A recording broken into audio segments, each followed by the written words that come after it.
김병주. 저를 외칠 게 아니라 송기호를 외칠게요. 송기호 한번 해볼까요? 송기호! 네. 그 다음 정명숙 올 위원장님 어디 가셨죠? 자, 그래요. 정명숙 한번 외칩시다. 정명숙! 네, 반갑습니다. 방금 소개받은 최고위원 김병주입니다. 네, 우리 송기호 우리 위원장님 참 훌륭합니다. 많이 도와주세요. 리더는 저는 리더십을 전문적으로 연구했는데 지도자의 자격 기준을 세 가지 관점에서 보면은 저 사람이 지도자인 훌륭한지 아닌지 볼 수 있어요. 세 가지 기준이 능력, 비전, 인품입니다. 송기호 위원장님 인품 얼마나 훌륭하세요? 진짜 늘 따뜻한 가슴을 가지고 있고 동고동락하는 이런 리더십을 가지고 있어요. 능력은 이미 입증이 많이 됐잖아요. 어디 가나 계세요. 진짜 부지런하면서 일을 추진하시고 또 변호사로서의 또 자격이 있지만은 당에 진짜로 많은 일을 해주셔서 고맙고요. 또 송파의 발전, 우리 대한민국의 발전에 대한 비전이 누구보다도 있는 능력과 비전과 인품을 가진 송기호 위원장님이신데 많이 오늘 오셨는데 계속 도와주시기 바랍니다. 오늘 보니까 여성위원회 발대식 정명숙 위원장님을 비롯해서 많은 여성위원회가 구성됐는데 사실 지역위원회의 핵심은 많은 위원회가 있지만은 가장 일을 많이 하는 위원회는 여성위원회더라고요. 여성위원회가 탄탄한 데는 지역위원회가 잘 운영이 되고 여성위원회가 약한 데는 지역위원회 활동이 좀 부족한 면이 있더라고요. 근데 오늘 보니까 정명숙 우리 위원장님 아주 리더십도 있고 엄마의 마음으로 따뜻하면서도 추진력 있게 이렇게 잘하실 것 같아서 동파 의지역이 아주 송기호 위원장님을 비롯해서 아주 잘 발전할 것 같고요.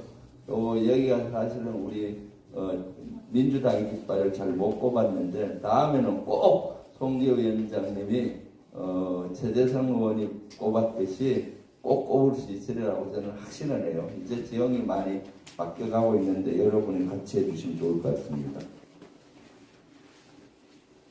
네, 저를 조금 전에 소개했지만 저는 군 출신입니다. 군대에서 군복을 39년 정도 입었고요. 군단 미사일 사령관을 했었고 그 다음 3군 단장을 했습니다. 저 인제 양구에서. 그리고 마지막 전역하기 전에는 육군 포스타로 올라서 한미연합사 부사령관 겸 한미지상군 사령관을 했어요.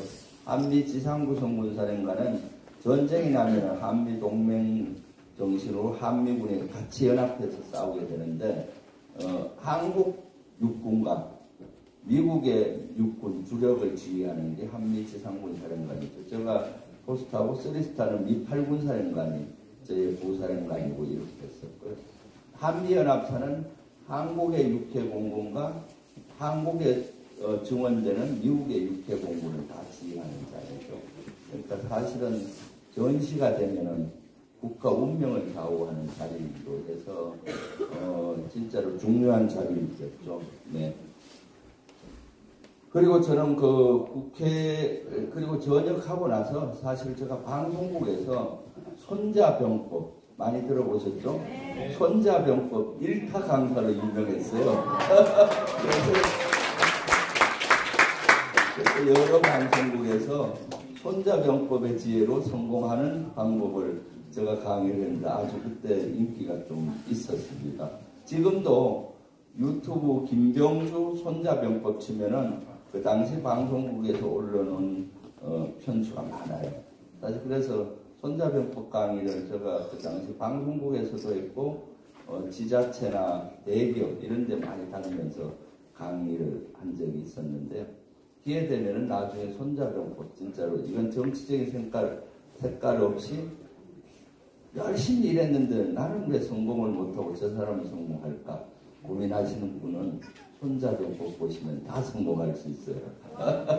그래서 한번 오늘 시간 관계상 이거는 좀 여러분들이 유튜브 가서 한 번씩 보시면 돼요. 거기 한 15분짜리로 한 50편 정도 올라가 있으니까 부담 없이 이렇게 보실 수가 있어요. 여러 방송사에서 올려놓은 것이 있고요. 그리고 그때 인기가 막 올라가니까 이제 민주당에서 영입 제의가 왔어요. 이제 그 21대 국회의원을 좀 와서 하면서 안보 분야를 전담해 달라라고 이해찬 대표님을 비롯해서 간곡히 여러 번 제의가 와서 정치인으로 변신하면서 민주당에 입당해서 21대 국회의원을 비례대표로 하고 그다음 지금은 남양주 을에서 이제 국회의원을 하고 있습니다. 제 삶은 사실은 손자병법을 실천을 했더니 모든 것이 다 저절로 잘 되더라고요. 그래서 꼭 손자병법을 한번 보세요. 손자병법은 제가 예를 들면은 남양주 을 지역을 재선을 도전을 했을 때 그때 당에서는 비례대표 당주를 바꿔서라도 한 번 더 해라 라는 여론이 많았고 이재명 대표도 그거 한번 고민해 보라고 하셨는데 그럼 당에 부담을 주잖아요. 아니다 내가 남양주 을로 가겠다. 그래서 딱 찍어서 남양주 을이 제가 육군사관학교 바로 옆이고 바로 옆 동네 오래 살았기 때문에 원래 제가 여기 노원구에 20년 이상 살았어요. 지금 우원식 의원 지었고 그때 고용진 의원이 하셨는데 거기에 나온 제일 최적격인데 3명이 경합을 해야 되겠더라고요. 그래서 바로 옆으로 가야 되겠다. 그때 제가 만약 도전했으면 국회의장을 우원식 의원이 못할 수도 있지 않았나 착각을 합니다. 제가. 근데 이제 남양주를 바로 옆을 가겠다고 마음을 먹고 결심을 했는데 우리 인구가 남양주이 27만입니다. 그런데 유권자가 20만이더라고요. 20만 중에 제가 아는 사람이 몇 명인가 쭉 찾아봤는데 20만 중에 놀랍게도 딱 한 분 계시더라고요. 진짜로요. 여기 불암사 주지스님이 알겠더라고요. 그분이 제가 군에 있을 때 군종 불교 교구장 스님을 해서 알았는데 이분은 한 80 다 돼 가시는데 극보수론자예요. 그렇지만 제가 갈 때 경선에서 내가 7대3 아니면 8대2로 이긴다 학원을 하고 갔어요. 그때 놀랍게도 거기 재선 의원이 계셨는데 한 8대2, 7대3 정도 이겼을 거예요. 경선에서. 나중에 송기호 지역위원장님한테 전수해 줘야겠어요. 그러고 그때 했던 비법도 손자병법대로 한 거예요. 그러고 나서 이제 재선 의원이 되고 여러분들이 저를 최고위원으로 뽑아주셔서 최고위원이 됐는데 제가 최고위원을 나간다고 하니까 군 출신 중에는 최고위원이 아마 30년 안에는 처음이었을 거예요. 진짜 경쟁 군 출신 중에 최고위원에 도전한 사람은 민주당에도 없었고 국민의힘에도 없었어요. 그 정도로 군 출신이 정치적인 기반 없이 하는데 제가 나가면서 2위 아니면 3위 할 거다. 근데 제가 예측하고 했더니 다들 미쳤다는 거예요. 근데 사실은 첫째 주에 2위를 했어요. 첫째 주에 제주, 인천, 강원, 경북을 돌았거든요. 근데 특히 인천이 바로 메타잖아요. 수도권에 2위를 했었는데 그 다음 2주차부터는 알다시피 막 교란이 되는 거예요. 이재명의 마음이 어디 있나 명심론론이 되면서 막 롤러코스터를 타고 했지만 여러분들이 많이 응원해줘서 최고위원 되는데 요새는 그런 얘기를 많이 들어요. 그때 최고위원 잘 시켰다. 안 그러면 심사위원회가 못 막았다니까요. 그러니까요. 그래서 서울에서도 제가 3위를 했어요. 그 비법이 다 손자병법이고요. 오늘 강의 시간이 짧은데 저는 전에는 강의 시간이 촉박하면 마음이 급했는데 요새는 별로 안 급해요. 왜냐? 제가 강의 시간 부족한 거는 여기 유튜브 주불리 김병주 들어가면 다 있습니다. 그러니까 아쉬운 분들은 주불리 김병주 들어가면 돼요. 지금 구독자가 49만 6천 명, 50만을 앞두고 있습니다. 아마 송파을 강의이 끝나고 하면 이번 주에 50만을 돌파할 거예요. 지금 우리 이재명 대표님 구독자가 120만이에요. 제가 국회의원 전체에서 3위를 맡고 있는데 2위가 누굴까요? 정청래. 저보다 조금 앞서요. 52만 정도 될 거예요. 제가 바짝 따르고 있는데 사실은 뉴미디어 유튜브는 소통의 수단입니다. 요새는 신문이죠. 정치는 소통인데 옛날 방송은 일방형이잖아요, 이렇게. 근데 유튜브는 쌍방형입니다. 거기 댓글 달고 뭐 이렇게 하기 때문에 저는 끊임없이 21대부터 새로운 무기인 유튜브를 통해서 또 유튜브 말고도 전 인스타, 페이스북, 뭐 여러 가지 트위터까지 다 열심히 하고 있는데 그건 소통의 수단이라고 봐요. 그래서 주불리 김병주 들어가고 치면은 현재에 어떻게 돌아가는지 잘 돼 있어요. 전에는 제가 구독자 이름 홍보를 하는데 요새는 좀 해요. 왜냐하면 12.3 비상계엄 때 이재명 TV가 나라를 불렀어요. 그걸 라이브로 했기 때문에. 그래서 이 유튜브 라이브가 진짜로 중요하구나. 제가 특전사 갈 때도 되게 두려웠는데 라이브를 키고 가니까 안 두렵더라고요. 그 시청자들이 저를 보고 있잖아요. 어떤 일이 당하면 바로 신고할 거 아니에요. 그래서 그때부터 제가 요새는 간혹 좀 홍보를 합니다. 센스 있으신 분은 이럴 때 바로 핸드폰 열어갖고 막 구독부터 해요. 송기호 TV도 운영하고 있거든요. 그러니까 구독, 좋아요 하시고 오늘 여기 많은 유튜버들 오셨는데 이따 좀 적어주세요. 유튜브 어디 왔는지. 가일나무 TV부터 해서 좀 구독 좀, 오늘 특히 여기 오신 분들의 유튜브는 많이 좀 구독해 주시고요. 그럼 본론으로 들어가겠습니다. 네, 동영상.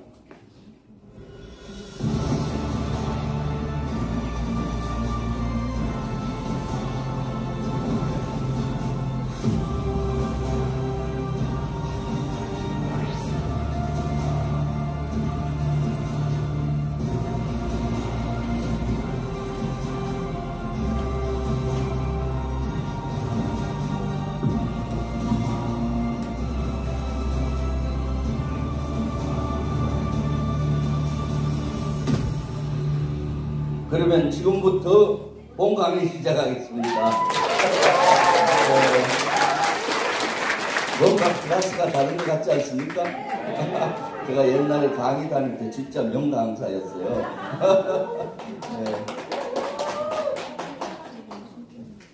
네. 오늘은 사실 안보 강연하면 일반적인 강연했는데 오늘은 가장 시급한 12.3 비상계엄에 대해서 여러분 다 잘 알지만은 한번 정리할 필요가 있는 것 같아요. 그래서 오늘은 12.3 비상계엄에 대해서 딱 정리를 하는 시간을 갖도록 하겠습니다.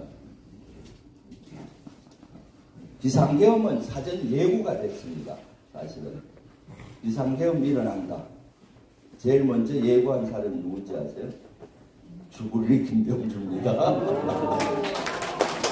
김용현 전 경호처장이죠. 김용현이가 경호처장을 하다가 8월 달에 국방부 장관으로 임명되는 순간에 비상계엄 할 것이다. 계엄할 것이다. 경고를 했어요. 그랬더니 국민의힘이나 대통령실에서는 괴담이다. 망상이다. 하면서 엄청 저를 욕했어요. 그래서 너무 하설을 많이 막아서 안 되겠더라고. 그래서 박선원 의원, 김민석 의원, 부승찬 의원하고 비상계엄한다. 우리가 서울의 봄팀을 만듭시다.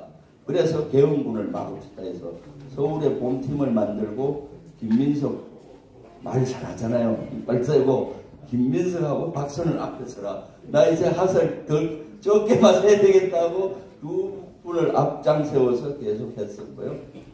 이재명 대표님한테도 여러 번 말씀을 드렸더니 이재명 대표님도 맞다, 비상계엄 윤석열 할 것이다 해서 메시지를 내기 시작했어요.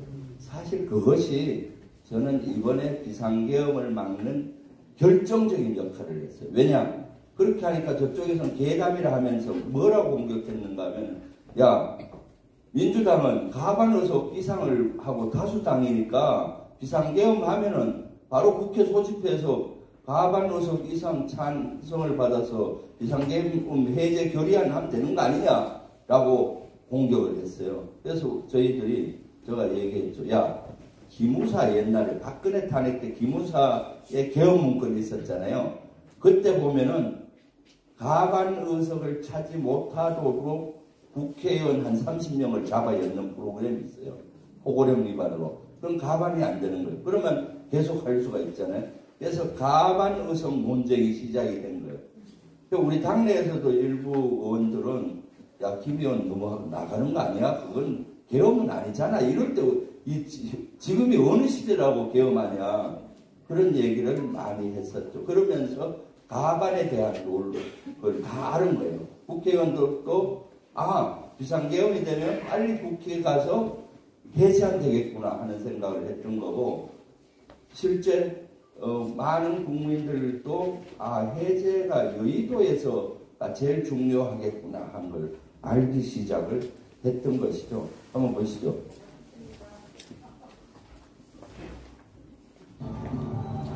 야권에서 처음으로 계엄설을 제기한 건 민주당 김명주 최고위원입니다.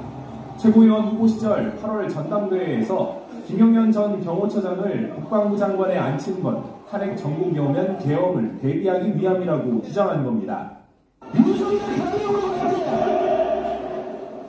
혹시 계엄령을 선포해서 국가의 공원에서 하는 것 때문에 국민이냐 우리가 일어나고 있습니다. 국민의힘에서는 국정이 장난이냐며 계엄설을 상식밖의 괴담, 가짜뉴스라고 비판해왔습니다. 한동훈 대표 역시 자신도 모르는 정보가 있다면 공개하라며 구체적인 근거를 대라고 계속해서 요구해왔습니다. 우리가 모르게 지금 대통령께서 계엄을 준비하고 있다는 겁니까? 만약 그렇다면 저희에게 알려주십시오. 그리고 만약 그렇다면 근거를 제기해 주십시오. 하지만 여권에서조차 예상치 못했던 계엄이 현실로 드러나면서 결론적으로는 야권의 거듭된 계엄 주장이 옳았던 셈이 됐습니다. 그러면서 엄청 우리 야당을 공격을 민주당을 했었고요. 공격을 했었고, 그렇지만은 그때 이미 우리는 대비해서 계엄법 개정 발의했어요.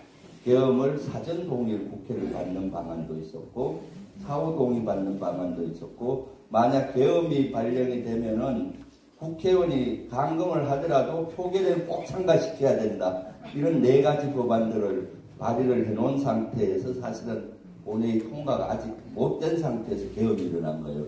그렇게 단순히 우리가 계엄만 경고한 것이 아니라 그걸 막기 위해서 법안까지 서울의 공팀이 노력했는데 엄청 법안도 발의했다고 또 공격을 많이 했었죠.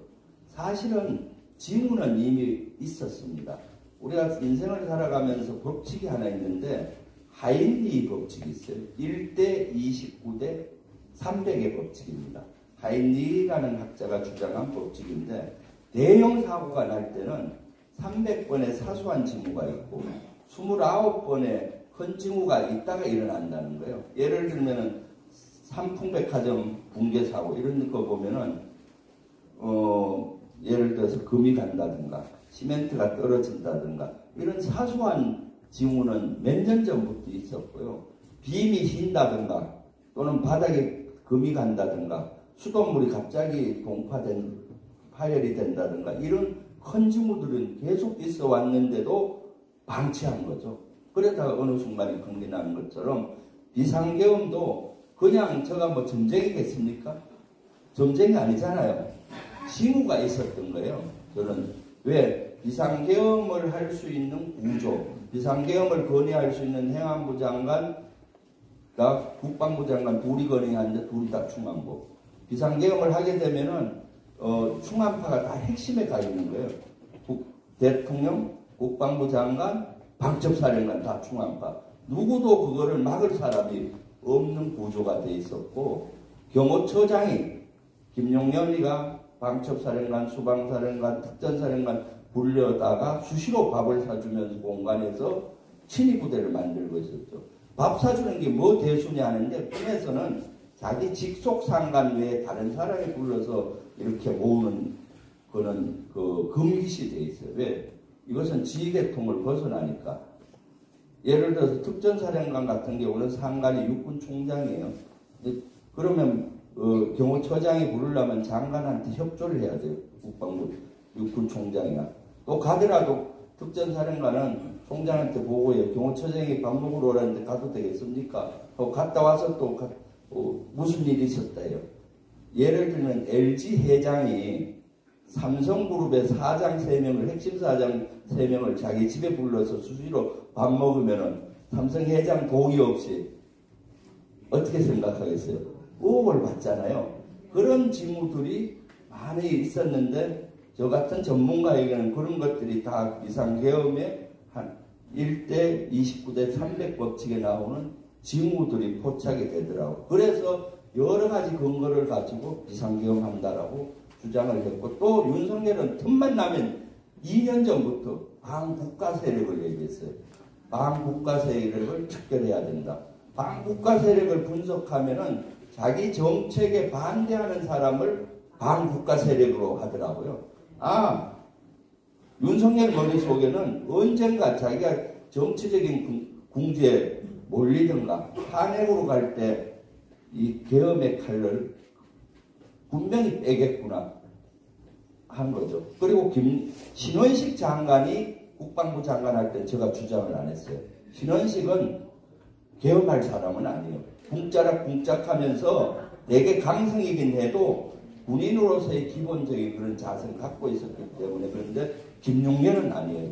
대단히 권력력이 강하고 또 자기 이해관계와 국가의 이해관계가 충돌될 때는 자기 이해관계를 택할 사람이라는 걸 분석이 나왔었기 때문에 예고가 됐던 거죠. 그러면은 12.3 비상계엄이 얼마 전이지만 잠깐 해상하면서 동영상 잠깐 보고 상기시키는 면에서 계속 나가겠습니다.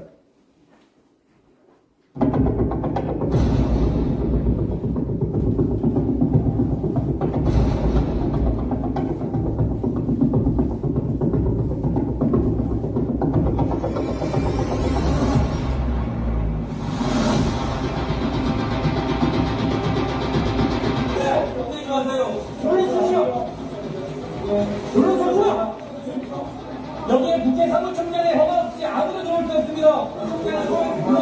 지금 뭐 하고 왔어? 빨리.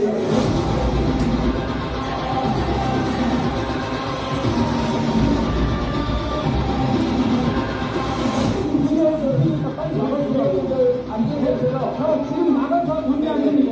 지금 나가세요.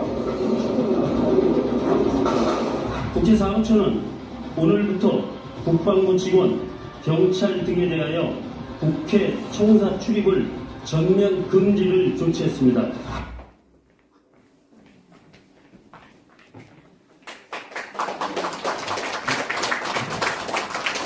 비상계엄은 사실 윤석열이가 자기가 정치적인 위기가 오면 분명히 할 것이다. 또 그동안 윤석열은 정치력이 없잖아요. 야당 대표도 한 번 그냥 형식적으로 만나고 야당과 이렇게 대화할 것도 모르고 모든 것이 자기 위주잖아요. 남 탓. 그러니까 실제 정치적으로 못 푸는 걸 나중에 한칼에 다 풀 것이다 라는 것이 배경이에요, 사실은. 그러니까 마음속에 두고 봐요. 1%가 지지도가 나와도 자기 신경 안 쓴다. 이 말이 1% 나와도 언젠가 내가 비상계엄해서 너들 다 쓸어버리겠다. 이런 마음이 생각 속에 있었기 때문에 은연중에 나왔던 것이죠. 그래서 윤석열은 자신과 정부를 비판하는 정당, 언론, 시민단체를 전부 다 종북 반국가 세력으로 몰아서 실제 총칼로 비상계엄이라는 수단으로 군인의 총칼로 다 해결을 하려고 했던 것이 이번에 배경이라고 저는 보고 있거든요.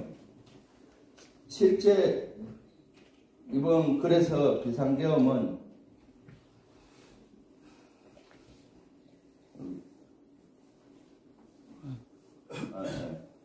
예, 비상계엄은 여기 레이저가 저쪽에 있다 보니까 아이 됐어요. 잘. 이 12월 3일 날 10시 30분 여러분들은 어디 계셨습니까? 대부분 다 편안히 주무시기 전에 집에서 TV를 보든가 주무실 준비하고 계셨을 거 아니에요? 진짜 평온한 일상의 반응이었죠. 10시 반 정도면 되게 늦은 시간이에요, 사실은. 그런데 10시 반에 비상계엄이 일어났을 때 진짜 우리 민주당은 자부심 가져도 좋습니다. 아주 일사불란하게 움직여서 기적적으로 2시간 반에 만에 비상계엄 해제 결의를 했어요. 이건 사실은 있을 수 없는 일이에요.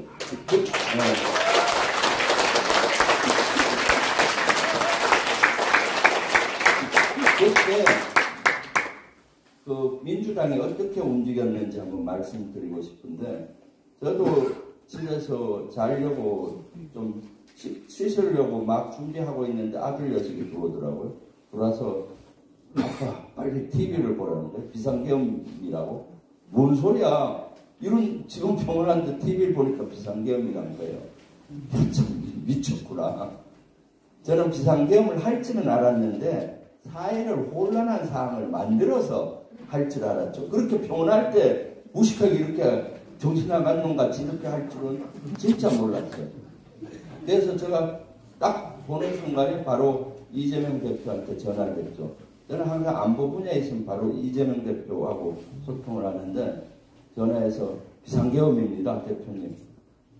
그랬더니 왜 비상계엄을 했대요? 묻는 거예요. 저도 모릅니다. 그 알람 오래 걸리고 일단 체포조가 갔을 수 있으니까 빨리 집을 이탈해서 국회로 오십시오. 빨리 국회로 오셔야 됩니다. 그랬더니 이 대표님도 김채고도 위험해요. 빨리 이탈하세요. 국회에서 안전하게 봅시다 하고 그랬죠. 그러고 나서 택시를 불렀어요. 제 차가 오는 데는 20-30분 걸리니까 안 되잖아요. 택시 부르고 아들 녀석 보고, 저는 집 앞에 체포조가 와 있을 거라고 봤어요. 이미. 혹시 이상한 사람 있는지 가봐라. 전화하면 내려가겠다고 했는데 없다고 그래요. 그래서 택시 타고 오면서 군부대 몇 군데 전화를 했죠. 저도 정보망이 있잖아요. 왜 했는지. 실제 군당 이상들이 화상에 대기하고 있고 막 얘기하더라고요. 그래서 이제 비상계엄을 얘들이 진짜 했구나. 대단히 심각하구나 해서 우리 의원방에서, 의원들은 텔레방, 단체방에서 소통을 많이 해요. 텔레방이 있고 지휘부만 쓰는 텔레방, 단체방인데 지휘부 텔레방이 막 올리고 의원방에 올리죠. 지금 비상계엄입니다. 국회로 오십시오. 그리고 또 보좌진까지 다 와야 된다. 국회의원 갖고 안 된다. 이런 거 있잖아요. 그리고 저는 이런 상황에 늘 훈련되어 있던 사람이잖아요. 이런 상황이 되면 지휘관, 사단장이나 군단장 할 때 지침을 탁탁탁 줘야 돼요. 그래서 지침이라고 했지만 행동수칙을 막 올리는 거예요. 저만큼 계엄을 연구해 본 사람은 없잖아요. 그래서 의원님들 빨리 오십시오. 국회로. 보좌진들도 오십시오. 그리고 올 때 지금부터는 가급적이면 핸드폰을 쓰지 말고 텔레그램 전화로 해라. 도청 나와서 위치 추적할, 잡으러 갈 거다.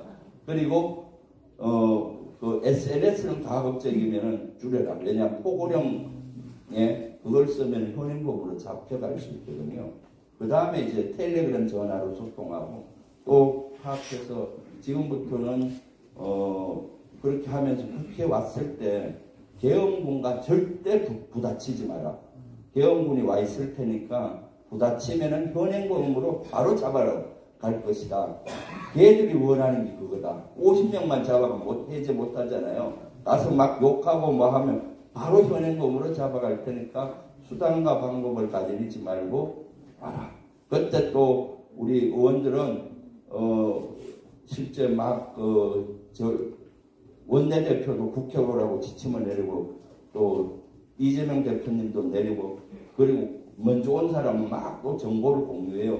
어디가 보니까 취약하다 이런 것들이. 그렇게 해서 진짜 신속히 하반 이상이 국회로 모일 수가 있었던 거죠. 한번 보고 잠깐 볼까요? 더불어민주당 의원들이 모여있는 SNS 단체 대화방입니다. 지난 12월 3일 밤 10시 27분 더불어민주당 추준호 의원이 윤석열 대통령의 계엄 선포 소식을 전합니다. 이어 국회로 모여야 한다는 천 의원의 제안에 김용민, 김준혁, 박상혁 의원 등이 잇따라 호응합니다. 국회로 가겠다, 비상상황이다라는 의원들의 말이 잇따르는 가운데 12분 만인 10시 39분 이재명 대표가 국회로라는 메시지를 남겼고 10시 41분 박찬대 원내대표가 긴급 상황이다, 의원님들 모두 국회로 집결해달라고 요청했습니다. 천 의원과 김병주 의원은 보좌진까지 모두 모이도록 해달라고 말했습니다. 먼저 국회에 도착한 의원들은 경찰 통제에 막히자 한강변 쪽 담을 넘어라, 도서관과 혼종에 조금 들어갈 수 있다는 등 국회 진입 방법을 공유했습니다. 김병주 최고위원은 냉정을 찾는 쪽이 이긴다며 침착을 주문하기도 했습니다. 대화 내용을 공개한 민주당 주철현 의원은 지금도 12월 3일 밤을 생각하면 소름이 돋고 자다가도 벌떡 일어나게 된다고 회상했습니다. 주 의원은 경찰들이 버스로 출입문을 폐쇄하고 출입을 막아 담장을 넘었다며 그러다 쇠창살에 걸려 바지가 찢어지고 허벅지에 피멍이 들었다고 덧붙였습니다. 12.3 비상계엄 당일 국민의힘 의원들의 단체 대화방 내용이 언론에 보도되면서 우왕좌왕했던 여당 의원들과 지도부의 지침 문선 등이 비판을 받고 있는 가운데 민주당이 이와 대비됐던 모습을 보여주려 한 것 아니냐는 분석이 나옵니다. 네, 민주당은 저렇게 일사불란하게 움직였는데 국민의힘은 우왕좌왕하고 또 추경호 당시 원내대표는 막 방해했잖아요. 당사로 오라 그러고 또 그쪽에 뭐 우왕좌왕하고 그래서 그렇지만 국민의힘은 그나마 그때 18명은 해제 결의안에 한동훈하고 한동훈파였죠. 18명은 참가했던 것이 그나마 국민의힘이 살 수 있는 길이었어요. 지금은 농복지만 국민의힘 내에서 그거 아니었으면 완전 내란 세력 100% 완전 내란 동조 세력이 되는 거 아니겠습니까? 사실은 이번 내란에 가장 막는데 혁혁한 공을 세운 1등 공신을 한 사람을 꼽으라면 이재명 대표입니다. 진짜요. 이재명 대표께서는 오시면서 이재명 TV 라이브를 켰어요. 그거 사모님이 운전을 하고 이재명 대표님도 수행비서 오는데 시간이 걸리니까 사모님이 운전을 하고 옆에서 이분은 이 디지털 마인드가 잘 때 본인이 라이브도 다 켤 줄 알아요. 켜서 방송을 한 거죠. 국회로 시민 여러분, 국민 여러분 국회로 와주십시오. 국회의원을 지켜줘야 가반 이상을 넘기고 해제할 수 있습니다. 국회의원님만으로는 안 됩니다.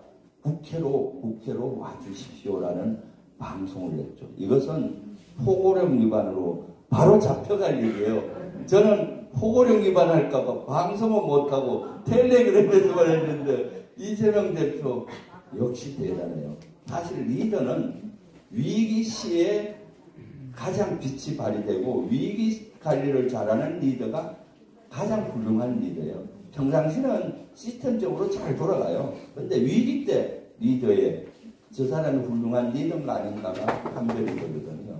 그래서 그 방송을 해서 그때 동시 접속자가 한 30만 됐다 그래요. 그리고 그것만 하신 게 아니라 또 이분은 이동영 TV하고 뉴스공장 김어준한테 전해서 빨리 시민들 오도록 방송해달라고. 그 방송이 나가니까 많은 유튜버들 방송국에서 그걸 따다가 또 방송이 나간 거예요. 그래서 사실은 비상계엄이 되면 여의도로 와야 된다고 국민들이 생각하시는 분은 거의 없어요. 광화문으로 갈까? 어디로 갈까? 아니면 잡히는 거 아니야 하는데 여의도로 하니까 많은 당원 동지분들이 와주셨죠. 저희 남양주에서도 시도위원들이 보고 많이 오셨는데 놀랍게도 남양주에서 오는데 여기 송파도 지나잖아요. 차가 거의 없더라고요. 그러니까 비상계엄이 되니까 모든 국민들이 움츠러들어서 밖에 잘 못 나오는 거야. 근데 여의도 쪽에 오니까 막 차가 붐비더라고요. 그러니까 이재명 대표의 방송이 아니었으면은 비상계엄 해제 제대로 못했을 수도 있어요. 이미 시민이 오기 전에 계엄군이 왔으면은 우리 국회의원들 참 끌려가기 쉽잖아요, 그죠? 봉사하기도 쉽고 한번 윤석열 대통령이 불법적이고 위헌적이고 반국민적인 계엄 선포, 국민 여러분 국회로 와주십시오. 무너지는 민주주의 여러분이 함께 나서 지켜주십시오. 저도 지금 국회를 향해 가고 있습니다. 이제 곧 탱크와 장갑차, 총칼을 든 군인들이 이 나라를 지배하게 됩니다. 이제 검찰 지배 국가에서 군인 지배 국가로 전환할 모양입니다. 이렇게 방치할 수는 없습니다. 국민 여러분, 국회로 와주십시오. 네.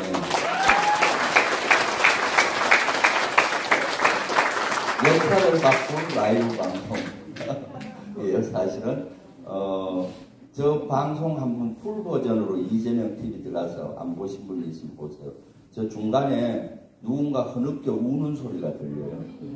김혜경 여사가 남편이 국회로 오라고 방송하는데 국회 도착하면 잡혀서 죽을 수도 있을 것 같다고 생각하셨던 것 같아요. 그러니까 눈물이 나는 거죠. 참 그 위험을 무릅쓰고 대부분 사람들은 피하는데 국회로 다 왔던 거죠.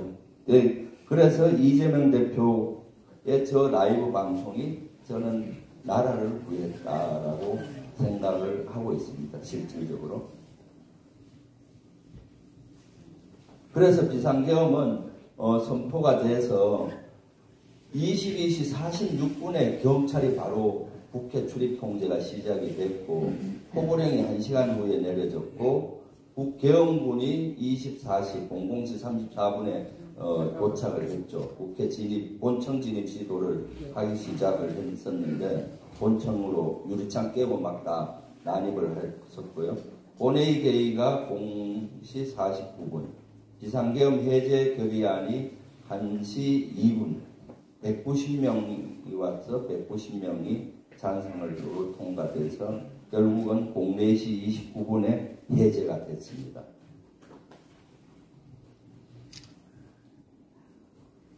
네. 우리가 네 가지를 좀 알면 될 것 같아요. 비상계엄에 관련해서 지금 가장 중요한 게 헌법재판소에서의 판결이잖아요. 일단 윤석열을 파면해야 되지 않습니까?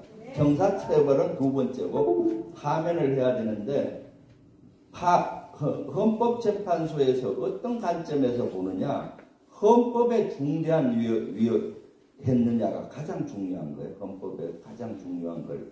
그래서 일본 계엄 요건은 헌법에 아주 중대한 위반을 한 겁니다.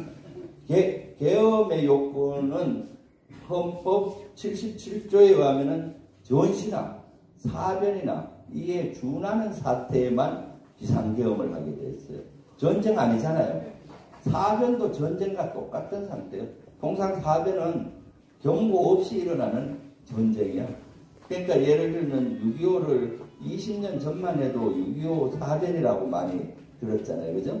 그러니까 그러한 상황, 곤란한 상황이 아니었는데 일으켰기 때문에 이 하나만 갖고도 실제 중대한 헌법의 위반이죠. 그래서 바로 파면할 수 있어요. 이거 하나만 해도.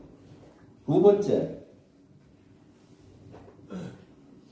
절차, 헌법에 나오는 절차를 위반한 거예요. 지금 헌법재판소에는 일본은 너무나 명확하기 때문에 잘 따지지도 않아요. 일본은. 두 번째, 절차를 갖고 따지잖아요. 헌법에 나오는 절차는 국방부 장관과 행안부 장관이 건의해서 국무회의 심의를 거쳐서 대통령이 선포하고 계엄 사실을 국회에 통보해서 국회는 계엄 해제 결의하면 즉시 해제해야 된다. 이것이 헌법사항인데 절차를 제대로 준용을 하지 않은 것은 아주 헌법의 결정적인 하자인 거죠. 그래서 두 번째, 국무회의를 제대로 안 했다. 이거 갖고 싸우잖아요. 윤석열과 김용현과 이상민은 했다. 역시 충암파는 했다 하는데 한덕수 전 총리를 비롯해서 나머지 국무위원은 전부 다 안 했어요. 뭐 방망이로 안 두들고 제대로 된 걸 하지 않았다. 그냥 간담회다. 서로 자중질환이 일어난 거죠. 예를 들어 국무회의를 제대로 했다 하면은 국무위원들이 다 내란 공범으로 다 내란 주요 임무 종사자가 될 확률이니까 안 했다고 하는 거죠. 그런데 현재까지 나온 거는 제대로 안 한 거예요, 사실은. 여러 가지. 제가 지금 청문위원으로서 조사해보면은 제대로 된 국무회의를 안 했다. 그리고 계엄사령관도 국무회의 심의를 거쳐야 돼요. 박한수. 근데 그때 계엄사령관이 누군지 아는 사람도 거의 없더라고요. 심의를 안 했어요. 그러니까 하자죠. 그리고 대통령은 선포는 했는데 계엄 사실을 국회에 통보를 안 했어요. 계엄 사실 국회 통과하면 빨리 모집해갖고 해제할까봐 통보를 안 한 거죠. 그리고 국회 계엄 해제 결의안이 됐는데도 불구하고 3시간 동안 끌다가 했잖아요. 제2차, 제3차 비상계엄을 할까 만지작 거리다가 결국은 포기하고 한 정황들이 지금 속속 드러나고 있잖아요. 그래서 이 절차가 중대한 헌법의 위반인 거죠. 그래서 지금 헌재에서 주로 2번 항을 주로 많이 따져요. 국무회의 했느냐 안 했느냐 계속 묻고 하잖아요. 요걸 따지는 거고 계엄사령관 한 거는 아예 안 했기 때문에 따지지도 않아요. 사실은. 그리고 나머지 계엄 해제 결의 후에 왜 늦게까지 즉각 안 하고 했느냐도 따지고 있는 거고요. 근데 요 즉각이라는 거는 사실 상대성이기 때문에 요건 덜 따지는데 국무회의 심의를 제일 중시 여기는 것 같아요. 그거가 안 되면 하자가 있는 거 아니에요? 그 다음에 계엄 범위를 초과한 겁니다. 이건 결정적인 거예요. 계엄은 실제 행정부하고 사법부를 분리간장하는 거예요. 입법부, 국회는 계엄 상황에서도 민주주의가 발동이 돼야 되기 때문에 계엄 정부를 견제할 수 있는 국회는 그대로 활동을 하게 돼 있어요. 그리고 선관위와 같은 헌법기관도 그대로 하게 돼 있지 계엄군이 선관위나 국회를 가는 것 자체는 잘못된 거예요. 범위를 초과한 겁니다. 계엄이 일어나면은 계엄군들이 여기 시청, 군청 이런 데 동사무소 이런 데 가서 딱 장악을 해요. 그리고 법원, 경찰, 검찰 이런 데 계엄군이 가서 통제를 합니다. 민간인들도 13개 법에 대해서는 군사재판을 받게 있어요. 그러니까 사법부와 행정부를 장악해서 안전을 하는 거지 어떠한 상황에서도 우리는 민주공화국이고 민주주의를 발휘해야 되기 때문에 계엄이 발휘되더라도 계엄 정부를 국회가 견제하라는 거예요. 그래서 계엄 해제 결의안 나오고 계엄이 되더라도 선거 있으면 선거를 해야 되니까 선관위는 놔두라는 건데 이 두 가지를 두 곳을 갔던 것은 결정적으로 헌법에 위배되는 거죠. 그리고 그 중에서도 국회 가는 것 중에서도 국회 기능을 무력화시키는 건 더 결정적인 거예요. 그래서 국회 기능을 무력화시키는 건 뭡니까? 해제 건의안 하는 국회의원들의 의결을 방해했느냐 안 했느냐는 결정적인 거거든요. 일단 국회를 봉사한 것만 해도 솔직한 얘기로 중대한 헌법 위반인데 하물며 그 안에 문을 부수고 들어가서 국회의원을 끌어내서 정상적인 의사결정을 못하게 만든 거. 그래서 그걸 계속 따지잖아요. 그걸 했으면은 결정적인 위반을 했는데 윤석열이는 그걸 했잖아요. 수방사령관 공소장에 보면은 총을 쏘고라도 들어가서 국회의원을 끌어내라 했고 특전사령관의 공소장에 보면은 문을 부수고라도 들어가서 국회의원을 집어내라. 이렇게. 그러니까 결정적인 거죠. 그래서 지금은 계속 이런 것들이 차고 넘치는 거고 이러한 국회를 침탈하고 선관위를 간 것은 우리 모든 국민이 증인이 돼 있어요. 모두 그 방송이 돼버렸으니까 실시간에 그렇잖아요. 모든 분이 증인인데 저는 헌재에서 진짜로 이것은 100% 인용이 돼서 사면이 되리라고 봅니다. 전 국민이 증인이니까요. 만약에 이것이 기각이 된다면 어떻게 되겠어요? 대통령이 마음에 안 들면 비상계엄 맨날 할 거 아니에요? 그렇지 않아요? 마음에 안 들면 비상계엄 하는 거야. 평상시도. 그러면 완전 독재국가가 되고 후퇴하는 거기 때문에 이건 전 국민의 증인이 있는 거죠. 그 다음 더 또 위법적인 거는 포고령이에요. 포고령 1번 국회나 지방의회는 금지하면 안 되는데 한 거예요. 그 다음에 이제 5번, 6번 항에 보면은 전공의들 병원 떠난 전공의들 48시간 안 오면 처단한다. 우리나라에 구속 범죄를 저질렀다 해도 구속영장 청구해서 구속영장주의 이런 것들이 있는데 이런 헌법을 다 위배된 거예요. 그래서 포고령 위반 지금 많이 또 따지잖아요. 이걸 누가 작성했느냐, 대통령이 작성했느냐, 김용현이가 했느냐 하는데 대통령이 결심을 한 거예요. 김용현이가 초안을 작성해서 12월 1일인가 3일 전인가 보고를 했고, 그랬더니 저기에 통행금지가 들어가 있었어요. 통행금지 이건 너무한 거 아니야 하고 뺐다는 거예요. 그리고 그 다음날 작성해 간 거를 오케이 한 거죠. 결심권자가 대통령이니까 이건 아주 중대한 위반이죠. 그래서 이 네 가지 앞에서 보면은 실제 요건이 안 됐고 전시가 안 했는데 한 거고, 두 번째 절차를 위반한 거고, 그 다음 또 범위를 국회나 선관위 가면 안 되는데 범위를 위반한 거고, 포고령이 위반이 된 겁니다. 이렇게 중대한 대통령의 파면 탄핵은 중대한 헌법적 위반이에요. 헌법. 중대하고 중대하고 중대하다. 이것은 그런 거잖아요. 그렇기 때문에 이것은 저는 큰 문제가 없을 것이다 라고 보고요. 이렇게 해서 위반을 하면서 했는데 다시 조금 거슬러 가서 그날 이제 해제 교리가 거의 됐어요. 그때 제가 국회 딱 도착을 해서 당대표실에 딱 가니 대표님 안 계시고 몇 분 당직자들이 있더라고요. 대표님 어디 가셨냐니까 오셨냐니까 오셨는데 못 채 있다니 전화 드렸더니 어디 있습니까 했더니 지금 김채구 옆 부근 어디 있어요 하고 못 채 있다 그러더라고요. 그래서 알겠습니다. 본회의장에 한 150명 가까이 되면 좋게 거기서도 체포될 수 있으니까. 들어가서 보니까 한 70명 정도 계시더라고요. 그래서 빨리 원내 지도부가 통제해서 상임위 별로 안 온 사람들 전화하고 빨리 해서 전화하고 해서 나중에 한 100명이 넘으니까 순식간에 막 차버리더라고요. 처음에 좀 오래 걸렸는데 그렇게 해서 190명이 통과가 됐고, 통과가 된 다음이 중요해요. 이런 사항이 벌어지면은 어떻게 이걸 규정을 할 거고 규명을 할 것인가, 어떻게 정의할 것인가가 대단히 중요합니다.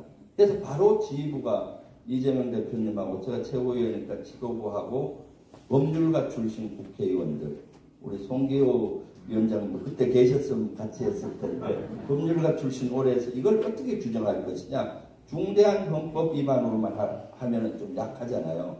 그래서 딱 보니까 내란에 해당되고 반란에 해당이 되더라고요. 국헌을 문란한 행위. 국헌을 문란한다는 것은 이런 국회나 헌법기관을 무력화시키는 것이 국헌을 문란하는 행위더라고요. 그래서 그런데 군인을 동원해서 하는 경우는 반란이에요. 반란은 제가 사형 막 이래가요. 근데 반란으로 정의하자니 논란이 있겠더라고요.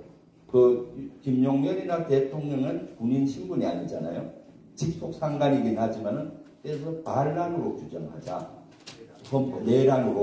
내란으로 규정을 하고 친위부택하다로 규정을 했죠. 그리고 바로 이재명 대표께서 나가서 이것은 중대한 헌법 위반이면서 내란이다.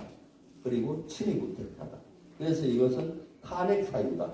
지금부터 여기에 대해서 우리가 제2 내란이 우려되니까 국민 여러분과 같이 막아내자. 이렇게 메시지를 내고, 저는 또 육군 대장으로 이어서 개헌군들이, 반란군들이, 내란군들이 복귀해야 되잖아요. 그래서 저 말은 좀 먹힐 수가 있으니까, 왜 군인들도 다 유튜브 볼 거거든요. 사령부에서는 방송 보고. 그래서 메시지를 낸 거죠. 그때 이제 끝나고 바로 메시지 한 30분 이내 규정을 했는데 그때 규정을 너무 잘했다. 빨리 이재명 대표님은 법률가 출신이셔서 그런지 몰라도 이 법률적인 판단이 아주 빠르더라고요.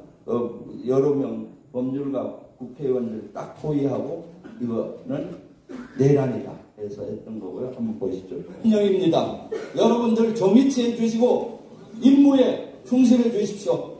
부대로 복귀해서 자리를 지키고 정위치해 주십시오. 이번 비상계엄은 헌법에 위반되고 법률에 위반됩니다. 헌법에는 비상계엄은 전시, 사변, 이에 준하는 사태에서 발휘되게 되어 있습니다. 점이 전시도 아니고 사변도 아니고 이에 준하는 사항도 아닙니다. 국민들이 편안히 생활하는 일상의 밤이었습니다. 이것이 어떻게 비상계엄사항입니까? 비상계엄사항은 헌법을 위배하는 것입니다. 이때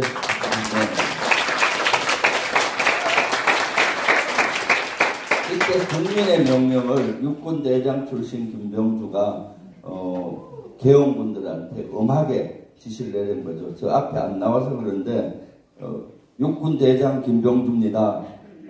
육군대장 김병주 국회의원이 국민의 명령을 여러분께 하달합니다. 지금부터 그대로 복귀해서 정치하십시오. 그것은 정치가 자기 사무실에 가서 앉아있으라는 거예요. 자기 위치로 정치하십시오. 빨리 복귀해서 정치하라 뭐 하면서 했는데 MBC에서 잘라갖고 뒷부분을 했는데 그래서 실제 그때 또 제2, 제3 비상계엄을 할 걸 우려를 많이 했거든. 그래서 저런 메시지를 내면서 계속 이제 투쟁을 했던 겁니다. 그래서 사실 6시간 만에 이렇게 비상계엄이 해제된 거는 기적입니다. 진짜. 친위 구테타는 성공할 확률이 90% 이상이에요. 친위 구테타가 뭔가 하면 통상 구테타는 대통령 권력을 무너뜨리기 위해서 다른 군을 동원해서 군인과 충돌하잖아요. 근데 윤석열은 군을 갖고 있잖아요. 국군 통일권자는 장관도 국군을 지휘하는데 다 가지고 있는 사람이기 때문에 거기에 거역할 사람이 별로 없어요. 군인들도 저렇게 하라고 하면은 내가 모르는 뭔가 북한에 뭔가 도발이 있는 모양이다. 이런 생각하고 따를 수밖에 없잖아요. 대통령이 지시하는 거. 그것도 국방부 장관이 지시하고 하는데 뭔가 내가 모르는 뭔가 북한에 도발이 있나? 또는 간첩의 활동이 있나? 이렇게 생각을 할 수가 있기 때문에 저기서 항거하기는 대단히 어려워요. 근데 북의 12.12 구테타처럼 싸울 때 고민이라도 하잖아요. 여기하고 아군과 적군, 아군끼리 싸우라고 했을 때 고민될 거 아니에요. 그죠? 그래서 친위 구테타는 성공할 확률이 90% 이상인데도 불구하고 진짜로 우리 애국가에 나오는 하느님이 보호하사 우리가 지켜냈어요. 지켜내는 핵심은 우리 시민들입니다. 사실.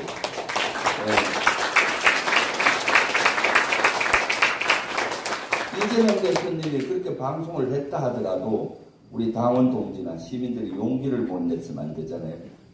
분명히 여의도로 오면은 뭡니까? 체포될 위험이 있는데도 여의도로 와주신 시민분들 있었고요. 그 시민분들이 막아낸 거죠. 특전사령관하고 제가 계속 질의응답도 하고 해보니까 처음에는 11시 반쯤 가면은 국회가 텅텅 비어 있을 줄 알았대요. 밤 11시 반이니까. 그래서 뭐 텅텅 비어 있으면 국회 안에 가서 문을 잠그고 그 다음 국회의원을 못 들어오게 하고 그 다음 거의 그러면 150명 안 찰 거 아니에요. 그렇게 생각했는데 도착해보니 엄청난 시민들이 있는 거예요. 그래서 너무 당황했다고 하더라고요. 실제. 시민들이 있었고 체포 위협을 무릅쓰고 담장을 넘은 국회의원들이 있었습니다. 사실 특히 80년대 운동권에 계셨던 우리 또래 분들은 되게 공포감을 더 많이 느꼈다고 그래요. 그때 민주운동하면서 군부 독재에 걸려가서 고문도 당했던 분들 많잖아요. 그런데도 불구하고 두려웠지만은 울타리를 넘어서 이재명 대표님도 담장을 넘었더라고요. 왜냐? 혹시 잡힐까봐. 저는 담장을 안 넘고 유유히 들어갔어요. 저 우리 출신이잖아요. 딱 가자마자 이제 택시로 갔으니까 그 외곽 도로 있지 않습니까? 국회 한 3km 되는데 외곽 바로 안 가고 치약지점이 어딘지를 분석해야 되니까 한 바퀴 돌자고 했어요. 하니까 와 놀랍게도 15m 정도 간격으로 경찰이 다 에워싸고 있어요. 근데 어떤 데는 한 30m 조금 떨어져 나중에 여기 1지점, 2지점, 치약지점이 이랬는데 나중에 보니까 국회 도서관 쪽에 쪽문이 있는데 거기는 신분증하고 이렇게 들어가는 데 있어요. 자동문. 거기에 사람이 딱 들어가더라고요. 누군가. 근데 안쪽에 유심하면 안 잡는 거야. 아, 여기구나 하고 기사분한테 잠깐 1분만 기다려라. 내가 들어가서 안 보일 때까지 기다리는데 만약 잡히면은 그 주변 시민들한테 좀 소리 좀 질러주고 가시라고. 가면서 이미 이분하고 좀 친해졌어요. 막 위계 이러니까. 그분 참 지금 누군지는 모르는데 고마워요. 그렇게 가겠다고. 꼭 살아서 비상계엄 해제 좀 해주세요. 내 꼭 기다릴 테니까 1분 안에 하고 5분은 기다릴 테니까 가시라고. 그래서 들어갔었던 거죠. 그래서 저는 그 국회의원이 있었고 국회의원 맨날 욕만 먹다가 이번에 국회가 왜 필요한지 알겠다고 저 당시는 진짜 칭찬 많이 받았습니다.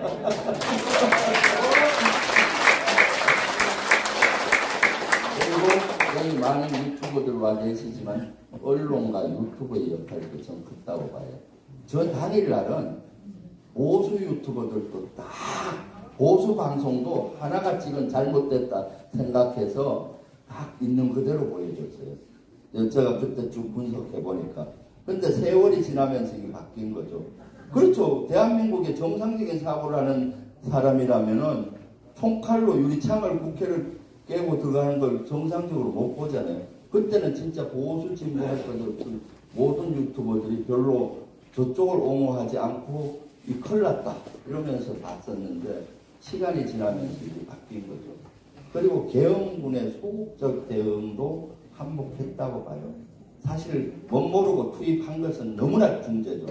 그럼에도 불구하고 거기에 투입됐던 초대장, 중대장들은 가서 보니까 맨날 북한군하고 싸우는 연습을 했는데 국민을 지키기 위해서 갑자기 시민들한테 총구리를 대야 되는 너무 황당한 상황이잖아요. 그러니까 주저 하기 시작을 하고 그리고 또 시민 피해를 주지 말라고 계속 지휘관들이 지침을 주니까 진짜로 놀랍게도 시민과의 충돌이 안 일어났어요. 그 중에 한 명이라도 참지 못하고 누구를 때렸다든가 또 시민들이 가격해 때려서 했다면은 그런 상황 군중 심리가 발동돼서 또 충돌이 되어버려요. 그래서 특전사령관도 참가한 거는 제가 쭉 분석해 보니까 아주 나쁜데 그래도 문을 부수고 들어가서 국회의원을 끌어내라 시도를 해보다가 너무 저항이 크니까 중지를 시킨 거예요. 그리고 또 비상계엄 해제 결의안이 딱 발령되는 순간에 이제는 그만두고 싶었는데 너무 잘 된 거예요. 그래서 그걸 알자마자 철수 그러면서 장관한테 우리 철수하겠습니다 하니까 김용현은 조금 더 있으면 좋겠는데 하다 알았다 하고 이렇게 철수를 했던 거죠. 거기서 철수 안 하고 계속 있었으면은 윤석열이가 계속 들어가 했을 거 아니에요.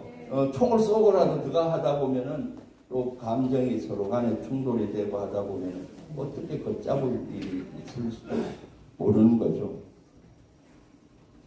그리고 나서 12월 4일, 5일 2차 비상계엄이 있을 거라는 두려움 때문에 여기 시도위원님 계시지만 전부 소집령이 생겨서 거기 국회 본청도 지켜주시고 시민들은 울타리 주변을 에워싸서 지켜줬어요.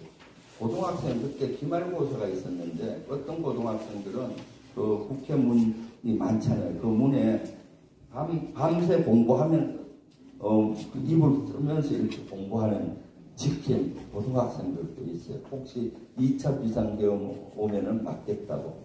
그래 이런 상황에서 저는 고민이 많았어요. 전쟁의 원칙에 적의 주력 장군, 장수의 항복을 받으면 금방 무너지거든요. 제일 센 놈부터 딱 싸울 때도 제일 센 사람을 제압하면 다 무너지잖아요. 그래서 이대로 가면 안 되겠다 해서 제가 특전사를 6일날 방문했어요. 그때 하면서도 좀 두려웠어요. 특전사 장병은 저를 예비역 대장이니까 어쩔지 못하겠지만 거긴 방첩사 요원들도 있고 또 그 소식이 들리면은 저 위에 그대로 놔두겠어요? 실제 윤석열이가 잡으러 가겠지? 그리고 가진 이유를 대해서 보안법 위반했다, 뭐 국가기밀법, 뭐 군사보호시설을 찍었다, 뭐 이런 걸로 잡아갈 수가 있겠더라고요. 그때는 우리가 국회에서 탄핵소추안 200석을 확보해야 되는데 저를 옹유하면 표 하나 날아가잖아요. 저 잘못되는 건 관계없고. 그래서 제가 두려워서 박선은 같이 가자. 아침에 전화해서 같이 가자니 같이 가더라고요.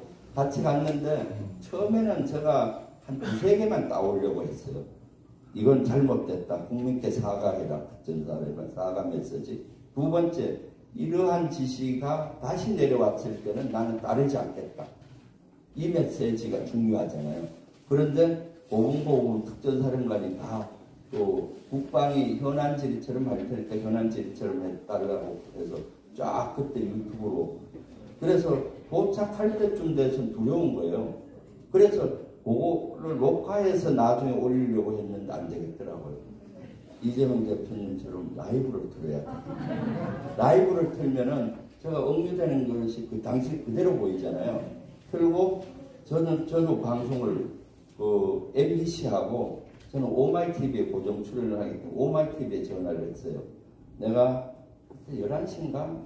한 몇 시에 도착, 지금 한 20-30분 전에 몇 시에 도착한다. 그때부터 라이브 주불리 김병주 틀 테니까 봐라. 보다가 내가 잘못되면은 바로 공개해라. 그리고 MBC하고 저기 MBC 거기 뭡니까 매일 아침 김종배 시선 집중 자주 나가니까 그 팀들한테 보라 그러고 오마이TV 보라 그러고 보겠다 그러더라고요. 그리고 혹시 내가 특전사령관 인터뷰 따오면 같이 공개해 주겠다고. 그건 대박이잖아요. 그래서 라이브를 도착하자마자 라이브를 들고 그때 이제 문을 부수고 들어가서 국회 본청 문을 부수고 들어가서 그때 특전사령관이 얘기한 것이 인터뷰할 때 보니까 문을 부수고 들어가서 인원 요원을 끌어내라 했다. 이렇게 얘기하는 거예요. 인원은 군대에서는 인원이란 단어를 사람을 통상 인원이라고 많이 써요. 인원 이상무 이렇게 오늘 뭐 강의하는데 인원 다 왔냐? 오늘 인원 몇 명 왔냐? 그리고 끝나고 나면은 인원들 다 갔냐? 이런 것들을 인원이란 단어를 많이 쓰기 때문에 통상 습관적으로 그런 걸 쓰는지 알았어요. 국민들은 잘 모르잖아요. 그래서 제가 반문을 했죠. 인원 요원을 끌어내려서 국회의원을 끌어내라는 얘기입니까? 그랬더니 예 맞습니다. 국회의원을 끌어내라 했습니다 하고 그 다음부터 국회의원을 썼는데 이걸 가지고 윤석열이가 퇴직했잖아요. 인원 요원을 끌어내라, 특전사 요원을 끌어내라 했는데 김병주가 국회의원을 끌어내라고 둔갑을 지켜서 탄핵이 억울하게 자기가 됐다는 거예요. 그래서 그걸 공격을 막 하고 있잖아요. 이런 거는 개헌 이후에 얼마 안 돼서 민주당 김병주 국회의원이 운영하는 김민주 TV라는 유튜브 채널에 나가서 바로 개헌 직후입니다. 김병주가 박정근에게 의원들을 끌어내라라고 지시한 건 맞죠? 라고 하면서 이 질문을 하여 마친 증인이 국회의원을 끌어내라고 박정근한테 지시한 것처럼 하였는데 사실은 증인이 특전사령관 박정근으로부터 그의 상황을 듣고서 너무 혼잡하다는 보고를 받고 사상자가 생길 수 있다는 판단에 의원이 아니라 요원을, 그죠? 요원을 빼내라고 한 것을 김병주 국회의원이 의원들 빼내라는 것을 부과시킨 것이죠. 네, 그렇습니다. 이렇게 좌표를 찍고 윤석열도 찍은 거예요. 김병주 유튜브에 곽종건이 나가면서부터 탄핵 공작이 시작됐다. 그랬더니 뭐 윤상현부터 해서 국민의힘에서 저를 이제 회유했다 하면서 공격을 시작하니까 극우 유튜버들도 공격하고 극우 시민단체도 저를 고발을 여러 건 했어요. 회유했다고. 그래서 특전사령관 갔다 오면서 수방사가 서울에 있어요. 특전사는 경기도 이천에 있고 오면서 수방사를 들리려고 막 가고 있는데 수방사에서 전화가 왔어요. 제발 우리 수방사를 와서 특전사처럼 인터뷰를 해달라고. 무너진 거죠. 특전사가 무너지니까 수방사가 무너지는 거예요. 가서 또 인터뷰를 했어요. 다시 잘못됐다. 다시는 이런 거 안 하겠다. 그때는 수방사령관이 고분고분 그랬어요. 지금은 태도가 바뀌었지만. 그리고 나니까 또 얼마 있다가 1공수여단장이 기자들 인터뷰하고 또 707 특전단장 대령 김현태가 그 9일날인가 언제 또 본인이 자청해서 기자예요. 군의 와르르 그래서 이제 국민들이 이제는 2차 계엄은 어렵겠구나. 그러니까 경찰들도 이제 의지가 끝나고 공무원들도 해서 2차 계엄이 막아졌지 않나 생각을 하고 있습니다.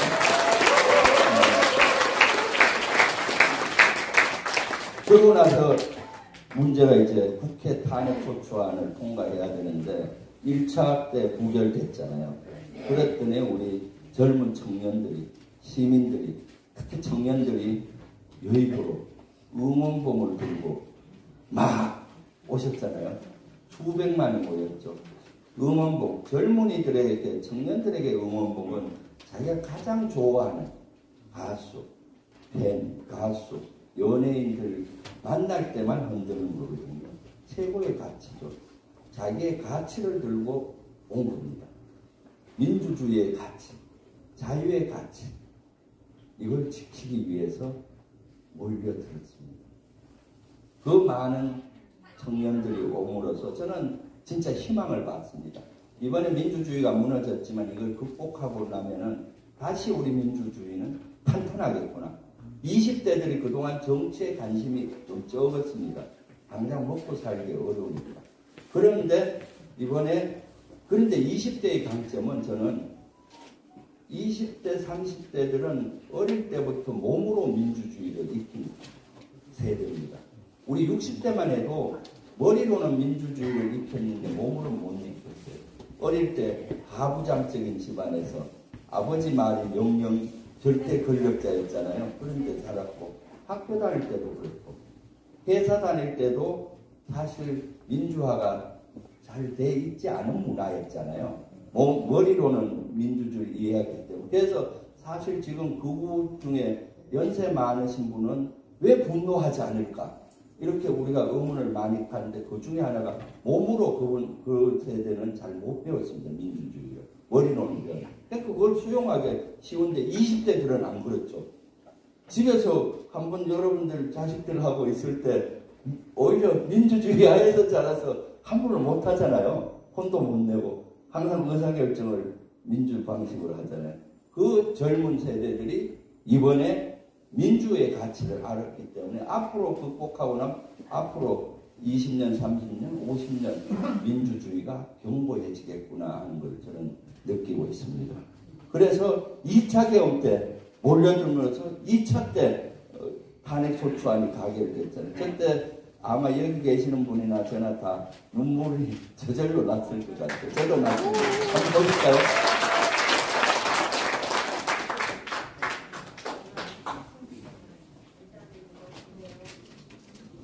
(204표) 부 85표, 기권 3표, 무효 8표로서 가결되었음을 선포합니다.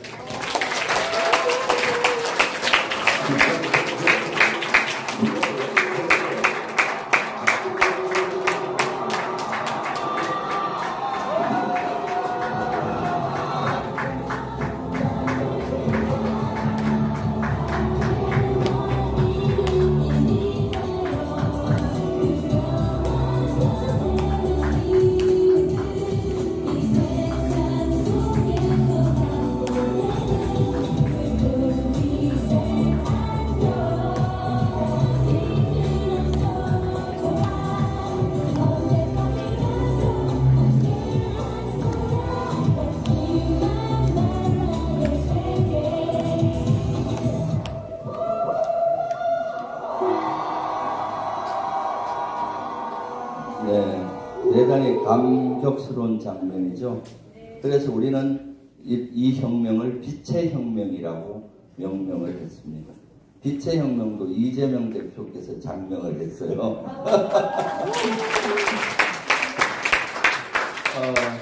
5.18 5.18 민주화 항쟁 때는 우리가 해포를 들었습니다. 민주화를 위해서. 박근혜 탄핵 때는 촛불을 들었고, 이번 12.3 내란에는 응원봉을 들었습니다. 빛을 들었습니다.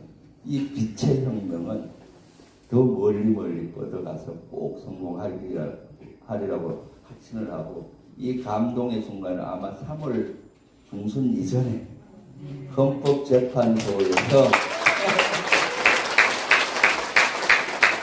그래서 저는 말의 시가 된다고 하잖아요. 그래서 혼자 있을 때 중얼거려요. 말이 시가 되라고. 헌재에서 마지막 판결 순간 있잖아요.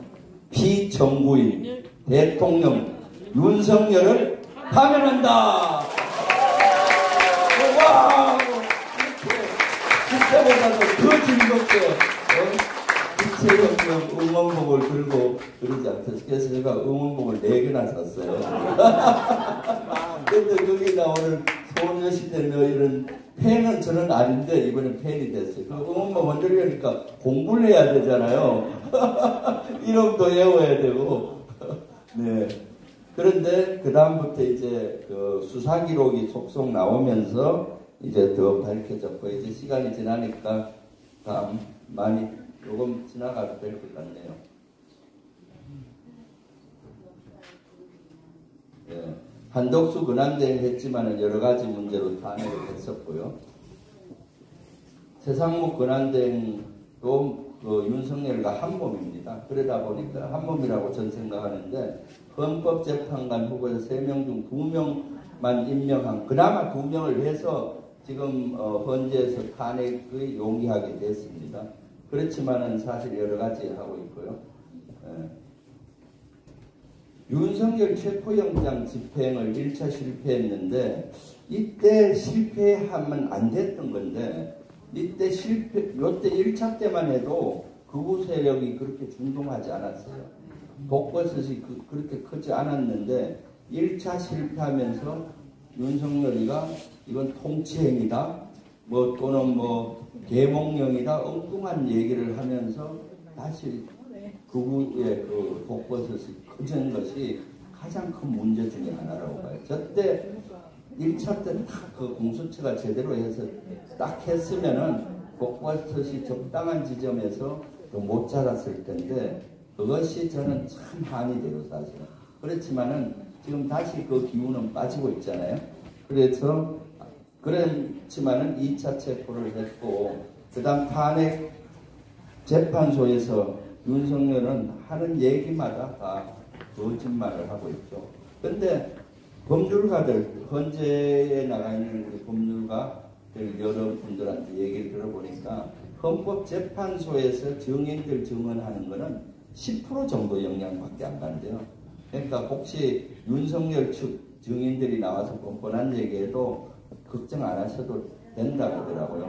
이미 확보된 증거를 가지고 유죄냐 무죄냐를 판단하는 거죠. 파면은 그렇게 생각하면 되고, 윤석열이가 헌재에서 입만 열면 거짓말하는 대표적인 사례가 하나 있잖아요. 이것만 한번 보시죠.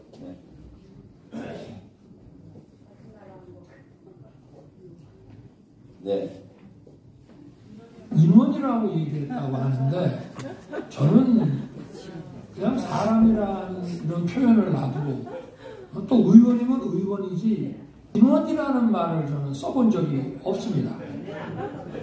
그런데 당시에 이제 국회 본관을 거점으로 확보해서 이제 불필요한 인원을 통제한다는 목적으로 들어갔는데, 그 안에는 약 15명, 20명이 안 되는 인원이 들어갔고, 학대도 혼자 갈 뿐 아니라 그 안에도, 그 7층 건물 안에도 굉장히 많은 인원이 있다는 것을 잘 알고 있습니다. 인원이라는 얘기를 써본 적이 없다고 해놓고 1분 15초도 안 지나서 인원을 습관적으로 쓰는데, 그래서 옛날 자료를 보니까 윤석열은 인원이란 단어를 많이 썼더라고요. 김치찌개 잘 끓인다 하잖아요. 기자들한테 김치찌개 끓일 때 말이야, 인원이 많으면은 맛이 없어. 인원이 적은 했을 때 맛있어. 그럴 때도 인원을 쓰고. 그래서 와, 곽종근 특수전 사령관의 기가 정확하구나. 인원 끌어내려 했다고 하잖아요. 그때 분명히 이는 저렇게 많이 쓰면서 헌재에서 하는 말마다 저렇게 거짓말을 많이 쓰고 있지만 헌법재판관들은 증거가 차고 넘치기 때문에 저는 100% 탄핵을 가리라고 봅니다.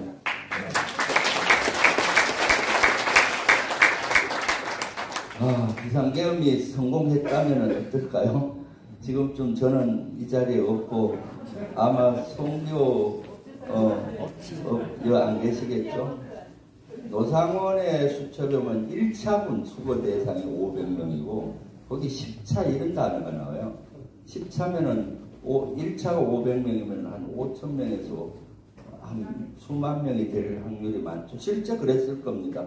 전공의들 안 온 인원만 해도 수천 명 될 것이고 포고령 위반으로 그냥 잡혀갈 거고 우리 정치인들 반국가 세력으로 잡혀가고 우리 고문님들 여기 평생 민주당 활동했다고 종북 반국가 세력으로 또 잡혀갔을 거고 한 50년 전으로 돌아갈 뻔했죠. 윤석열과 김용현 머리는 국가와 국민은 없고 자신들의 권력을 강화하는 데만 집중됐고 이것은 1년에 끝나는 것이 아니라 거기 보면은 삼성개헌이라고 하잖아요. 헌법을 고쳐서 3번 대통령 해먹겠다. 그것만이 아니에요. 거기 후계자라는 단어가 나와요. 그럼 후계자가 누구였겠어요? 그럼 수십 년 동안 종신 독재자가 되면서 권력을 누리려고 했을 것 같고 거기에는 그렇게 하면 우리 국민들이 가만히 있겠어요? 저항하잖아요. 그러면은 또 뭐 다 잡아가고 또 통행금지 막 항의한다고 통행금지 할 거고 또 출국금지라는 단어도 나오잖아요. 외국 가려면 이제 허락을 맡아야 되고 이런 사회가 올 뻔했죠. PD 수첩에서 AI를 대상으로 반갑습니다. 지금 김병주 의원님 특강 함께하고 계십니다. 노상원 수첩 나오기 전 사항인데 노상원 수첩까지 PD 수첩에 의하면 엄청날 거예요. 한번 잠깐 몇 초에 한 1분만 보죠. 종북 반국가 세력들을 일거에 척결하고 자유 헌정 질서를 지키기 위해 비상계엄을 선포합니다. 포고령 1. 국회와 지방의회, 정당활동과 정치적 결사, 집회, 시위 등 일체의 정치활동을 금한다.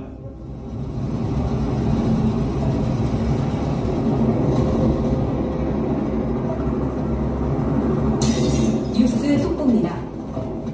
대통령이 구국의 결단으로 비상계엄을 선포했습니다.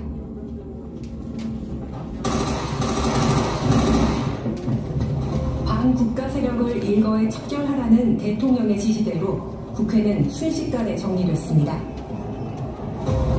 본회의장 문을 잠그고 저항하던 190여 명의 국회의원들은 전원 체포됐습니다. 국회는 폐쇄 조치될 전망입니다. 한편 국회에서 군의 진입을 저지하려던 시민들도 체포됐습니다. 당국은 이들과 반국가 세력과의 연결고리를 수사할 방침입니다.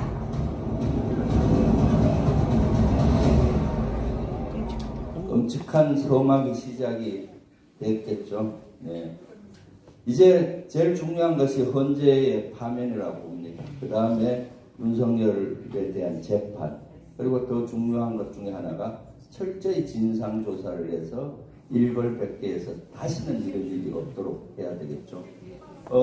파면 이제 내일이 마지막 최종 변론이고 있으면 통상 변론 내일이면 이제 최종 변론 선고 날짜를 내일 발표할 것 같은데 통상 10일에서 한 14일 정도 사이에 했다고 하니까 3월 10일 내외 플러스 마이너스가 되지 않을까 싶은데요. 그때까지 우리가 좀 더 힘을 모아야 된다고 봐요. 지난번에 여의도에 빛의 혁명이 일어났듯이 이제 이번 주 3월 1일 날은 대단히 집회를 합니다. 그때 좀 와주시고요. 또 유튜브 이런 데 보시면 특히 진보 유튜브들 보시면서 좋아요 이런 많이 눌러주시고요. 그리고 댓글 같은 것도 달아주시고 또 그 뭐 부정선거가 맞니 이런 얘기하는 사람들이 있으면은 진짜로 지금은 정의롭게 얘기하셔도 될 겁니다. 조금만 있으면은 우리가 옳았다는 것이 밝혀질 테니까요. 이런 노력으로 이 위기를 극복하고 또 새로운 우리 대한민국 민주정부를 만들어서 우리가 또 희망을 다시 찾아야 되지 않겠습니까? 여러분들하고 같이라면은 충분히 가능하리라고 봅니다. 마지막 말의 시가 되는 단어 같이 한번 외칠까요? 네. 비정부인 대통령 윤석열을 환영한다. 시간이 너무 지났는데 질문드리고 한 명만 받고 끝낼게요. 네네. 아이고 고맙습니다. 네네. 혹시 질문 있으신 분 있나요? 네. 수고하셨습니다. 네. 이번 개업 사태 때 김건희는 어떤 역할을 했는지. 네, 그것이 저희들은 역할을 했을 거라고 보고 있어요. 왜냐하면 김건희가 보안폰, 비아폰이 지급됐다는 정황들이 있고요. 그 다음 조태용하고 물론 안부전화 핸드폰 번호를 알려주기 위해서 했다고 하지만은 그런 것도 있고 여러 가지 영태균 게이트 이런 것들이 또 시발점이 되지 않았냐 이런 것들이 나오잖아요. 그런데 아직 밝혀진 건 없어요. 그렇기 때문에 영태균 특검법을 우리가 발의를 해서 27일 날 이제 통과될 걸로 보이는데 그래서 영태균 특검법을 한 겁니다. 그래서 김건희의 연관성도 따져봐야 된다. 지금 수사기관에서 나온 것은 빙산의 일각입니다. 그래서 이것은 조금 더 시간을 가지고 해야 되고 지금 가장 급한 거는 대통령 파면이니까 여기에 집중하고 그 다음 핵심 세력들 김용현이라든가 사령관들부터 법에 사고를 더 이제 확대해 가야 된다고 봅니다. 역사는 관용을 베풀어서는 안 된다고 도산 안창호 선생님이 얘기했어요. 역사의 관용을 베푸면은 그 악의 씨가 언젠간 다시 살아나서 역사의 수레바퀴를 위로할 것이다라는 거예요. 지금 이번에 12.3 비상계엄은 과거가 일으키기도 하고 과거가 살리기도 했습니다. 5.16 쿠데타가 성공한 쿠데타가 되다 보니까 5.16 쿠데타를 일으킨 사람 중에 쿠데타로 처벌된 사람은 한 명도 없어요. 그러니까 그 12.12 쿠데타는 일어났지만은 성공을 했어요. 그래서 전두환, 노태우가 집권 이후에 10여 년이 지난 다음에 일부 처벌됐지만 솜방망이 처벌이 됐고요. 그러다 보니까 이런 윤석열 같은 김용현 같은 사람이 그걸 꿈꿨던 거죠. 그렇지만은 6시간 만에 해제할 수 있었던 위대한 우리 국민들의 힘은 5.16 쿠데타가 얼마나 피해를 줬고 12.12 쿠데타 특히 5.18 민주항쟁을 통해서 계엄사항이 얼마나 국가를 후퇴시키는지 알기 때문에 위협을 무릅쓰고 국회로 가주셨기 때문에 이걸 막을 수 있었습니다. 그래서 우리 모두 힘을 모아서 이 비상계엄 내란을 진압하고 민주정부 만들고 그렇게 돼서 송기호 위원장님도 여기에 민주당의 깃발을 휘날릴 수 있게 다 같이 노력합시다. 감사합니다.